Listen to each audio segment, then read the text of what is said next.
Imphal Ring Road Semlakpada Sokadaba Thangmaiban Maiti Langol Amadi Takhil Khongban ki manung chana leiba miyamna thaurang asi yaningdaba phongdokhibaga loinana atopa mafamda sembiu haina lenga ki pukning singsinkhrai semlakadawriba lambi asina sokhalaba imung amagi ahal amana karigumba makhoina haiba tabidana lambi asi semjilaklabadi mahaki imung manung miyoi pumba suicide tawgani haibagi wafam fawba phongdokpa yawrakli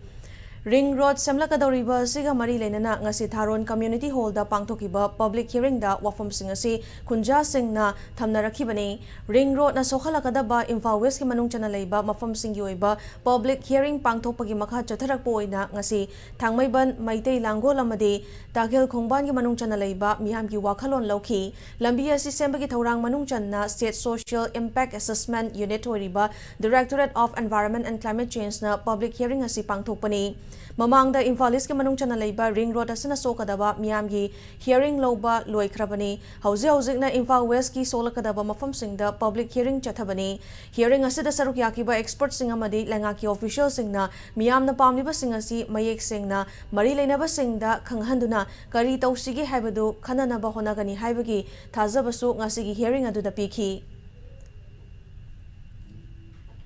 Ring road se kaiguma lakpa taragedi thoron kono sidi sinabi ara yumlak akoina government obiba koi meyam obiba si yumlak soiba yumlak kun adu khakta khalli adubu lemhauri ba mi meyam sinabi aro deba adudi government obide ngarang nahan mak isai tawbada koi silent zone ni isai tawbe aro asondo olu haidna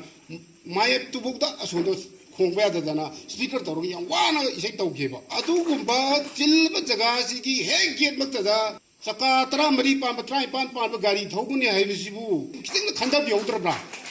haibese ma thamjage aduga yargadi ring road se mafam saba Imphal gi area gi wapanda puthokpiu hanasu masigi maramda anir omlak irang thoktana laikhrabani hajan hajan thon biganu ason ana singti yum soi haibada bp wangatana na ba sokpa yam yaurabani ngalaitana sumai to bibese to biganu